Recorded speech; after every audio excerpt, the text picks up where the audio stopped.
નમસ્કાર. આજે આપણે વર્ગ વ્યવહાર અને મૂલ્યાંકનના મહત્ત્વના 20 પ્રશ્નોનો અભ્યાસ કરીશું. તો જોઈએ આપણે પ્રશ્ન નંબર 1. વર્ગખંડમાં પ્રત્યાયન એટલે કે કોમ્યુનિકેશન અસરકારક બનાવવા માટે કયું તત્વ સૌથી વધુ મહત્ત્વનું છે? તો આપણને 4 ઓપ્શન આપેલા છે. એમાંથી સાચો જવાબ છે ઓપ્શન એ, શિક્ષકની ભાષા પર પ્રભુત્વ. શિક્ષક જે કહેવા માગે છે તે જો સરળ અને સ્પષ્ટ ભાષામાં વિદ્યાર્થીઓ સુધી પહોંચે તો જ શિક્ષણ સફળ થાય છે. જોઈએ પ્રશ્ન નંબર 2. વર્ગખંડમાં પ્રશ્નોત્તરી પદ્ધતિનો મુખ્ય હેતુ શું છે? તો આપણને 4 ઓપ્શન આપેલા છે. એમાંથી સાચો જવાબ છે ઓપ્શન બી, વિદ્યાર્થીઓની જિજ્ઞાસા જાગૃત કરવી અને જ્ઞાન ચકાસવું. પ્રશ્નો પૂછવાથી વિદ્યાર્થી માનસિક રીતે સક્રિય થાય છે અને શિક્ષક જાણી શકે છે કે બાળકોને કેટલું સમજાયું છે. જોઈએ આપણે પ્રશ્ન નંબર 3. તો પ્રશ્ન નંબર 3 આપેલો છે, મૂલ્યાંકન એ કયા પ્રકારની પ્રક્રિયા છે? તો ઓપ્શન આપેલા છે. એમાંથી સાચો જવાબ છે ઓપ્શન બી, સતત અને સર્વગ્રાહી પ્રક્રિયા. તો મૂલ્યાંકન એ માત્ર સત્રાંત પરીક્ષા નથી, પણ આખું વર્ષ બાળકના તમામ પાસાઓને તપાસવાની પ્રક્રિયા છે. જોઈએ પ્રશ્ન નંબર 4. નિદાનાત્મક કસોટી શા માટે લેવામાં આવે છે? તો આપણને 4 ઓપ્શન આપેલા છે. એમાંથી સાચો જવાબ છે ઓપ્શન એ, વિદ્યાર્થીઓની નબળાઈઓ અને ભૂલોના કારણ જાણવા. જેમ ડૉક્ટર રોગનું નિદાન કરે છે તેમ શિક્ષક આ કસોટી દ્વારા બાળક ક્યાં અને કેમ અટકે છે તે જાણે છે. જોઈએ પ્રશ્ન નંબર 5. વર્ગખંડમાં લોકશાહી વાતાવરણનો અર્થ શું છે?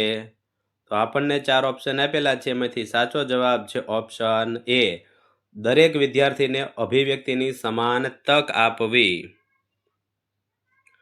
જ્યારે બાળક ડર વગર પ્રશ્નો પૂછી શકે અને પોતાના વિચારો રજૂ કરી શકે તેને લોકશાહી વાતાવરણ કહેવાય. જોઈએ આપણે પ્રશ્ન નંબર 6. રચનાત્મક મૂલ્યાંકન ક્યારે કરવામાં આવે છે? તો આપણને જે ઓપ્શન આપેલા છે એમાંથી સાચો જવાબ છે ઓપ્શન બી, શિક્ષણ અધ્યયન પ્રક્રિયા દરમિયાન. પાઠ ભણાવતી વખતે જ એકમ કસોટી કે પ્રશ્નોત્તરી દ્વારા જે મૂલ્યાંકન થાય તેને રચનાત્મક કહેવાય. જોઈએ પ્રશ્ન નંબર 7.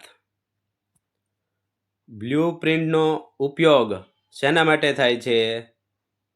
તો આપણને જે ઓપ્શન આપેલા છે એમાંથી સાચો જવાબ છે ઓપ્શન બી, પ્રશ્નપત્રના આયોજન અને માળખા માટે. પ્રશ્નપત્રમાં કયા પ્રકારના પ્રશ્નો અને કેટલા ગુણના હશે તેનું ત્રિપરિમાણીય કોષ્ટક એટલે બ્લુપ્રિન્ટ. પછી આપણે જોઈએ પ્રશ્ન નંબર 8. ઉપચારાત્મક કાર્ય કોના માટે જરૂરી છે? તો આપણને જે ઓપ્શન આપેલા છે એમાંથી સાચો જવાબ છે ઓપ્શન બી, શીખવામાં પાછળ રહી ગયેલા વિદ્યાર્થીઓ માટે. નિદાન કર્યા પછી જે કચાશ જોવા મળે તેને દૂર કરવા માટે કરવામાં આવતું વધારાનું શિક્ષણ એટલે ઉપચારાત્મક કાર્ય. પછી જોઈએ પ્રશ્ન નંબર 9.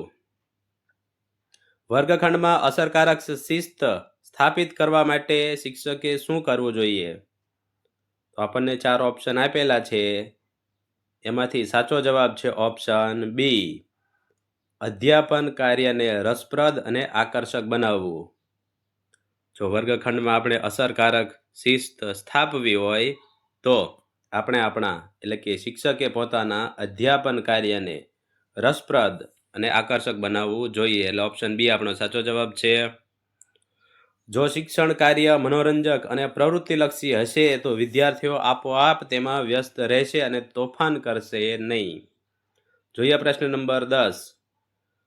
સર્વગ્રાહી મૂલ્યાંકનમાં કઈ બાબતોનો સમાવેશ થાય છે?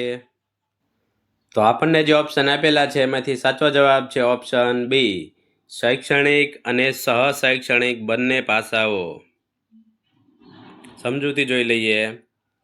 બાળકના વિષયના જ્ઞાનની સાથે તેની શક્તિઓ, રસ, રુચિ અને તેના સામાજિક ગુણોનું મૂલ્યાંકન એટલે સર્વગ્રાહી. જોઈએ પ્રશ્ન નંબર 11. શિક્ષક માટે ફીડબેક શા માટે જરૂરી છે?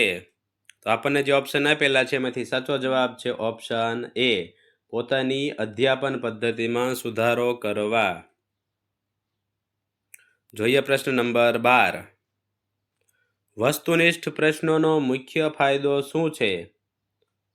તો અહીંયા જે આપણને ઓપ્શન આપેલા છે એમાંથી સાચો જવાબ છે ઓપ્શન એ, તેમાં શિક્ષકની અંગત માન્યતાની અસર થતી નથી. પછી આપણે જોઈએ પ્રશ્ન નંબર 13. વર્ગ વ્યવહારમાં વ્યક્તિગત તફાવતો ધ્યાનમાં રાખવા એટલે શું? તો આપણને જે ઓપ્શન આપેલા છે એમાંથી સાચો જવાબ છે ઓપ્શન બી, દરેક બાળકની શીખવાની ક્ષમતા અને ગતિ અલગ હોય તે સ્વીકારવું. જોઈએ પ્રશ્ન નંબર 14. મૌખિક કસોટીનો ઉપયોગ મુખ્યત્વે શું ચકાસવા માટે થાય છે? તો ઓપ્શન આપેલા છે એમાંથી સાચો જવાબ છે ઓપ્શન બી, વાણીની સ્પષ્ટતા અને અભિવ્યક્તિ. પછી જોઈએ પ્રશ્ન નંબર 15. ગ્રેડિંગ પદ્ધતિનો ફાયદો શું છે? તો આપણને જે ઓપ્શન આપેલા છે એમાંથી સાચો જવાબ છે ઓપ્શન એ, વિદ્યાર્થીઓ વચ્ચે તીવ્ર સ્પર્ધા ઘટાડે છે. પછી જોઈએ પ્રશ્ન નંબર 16. વર્ગખંડમાં બ્લેકબોર્ડનો ઉપયોગ કેવી રીતે કરવો જોઈએ? તો આપણને જે ઓપ્શન આપેલા છે એમાંથી સાચો જવાબ છે ઓપ્શન બી, મુખ્ય મુદ્દાઓ અને આકૃતિઓ માટે સુઘડ રીતે. પ્રશ્ન નંબર 17. પરીક્ષામાં વિશ્વસનીયતા એટલે શું? તો આપણને જે ઓપ્શન આપેલા છે એમાંથી સાચો જવાબ છે ઓપ્શન એ, વારંવાર પરીક્ષણ કરવા છતાં પરિણામમાં સમાનતા. પ્રશ્ન નંબર 18. વર્ગખંડમાં શિક્ષકની બોડી લેંગ્વેજનું મહત્વ શું છે? તો આપણને જે ઓપ્શન આપેલા છે એમાંથી સાચો જવાબ છે ઓપ્શન એ, તે પ્રત્યાયનને વધુ પ્રભાવશાળી બનાવે છે. પછી જોઈએ પ્રશ્ન નંબર 19. પ્રોજેક્ટ પદ્ધતિથી કયા ગુણો વિકસે છે? તો ઓપ્શન આપેલા છે એમાંથી સાચો જવાબ છે ઓપ્શન બી, સહકાર અને સંશોધનાત્મક અભિગમ. પછી આપણે જોઈએ છેલ્લો પ્રશ્ન નંબર 20. માપન અને મૂલ્યાંકન વચ્ચેનો સંબંધ શું છે? તો આપણને જે ઓપ્શન આપેલા છે એમાંથી સાચો જવાબ છે ઓપ્શન બી, માપન એ મૂલ્યાંકનનો એક ભાગ છે. એટલે મૂલ્યાંકન એ વિસ્તૃત છે. એટલે સાચો જવાબ છે ઓપ્શન બી. માપન માત્ર અંક આપે છે, જ્યારે મૂલ્યાંકન તે અંકનું અર્થઘટન કરે છે. જેમ કે 100માંથી 80 ગુણ એ માપન છે, પણ મૂલ્યાંકન તો કે ખૂબ સારું પ્રદર્શન કર્યું. આશા છે કે આ સમજૂતી અને આ પ્રશ્નો તમને તમારી પરીક્ષામાં મદદરૂપ થશે. જો તમને અમારો આ વિડીયો પસંદ આવ્યો હોય તો વિડીયોને લાઈક કરજો, કોમેન્ટ કરજો, શેર કરજો અને અમારી યુટ્યુબ ચેનલને સબસ્ક્રાઈબ કરજો. જય હિન્દ, જય ભારત.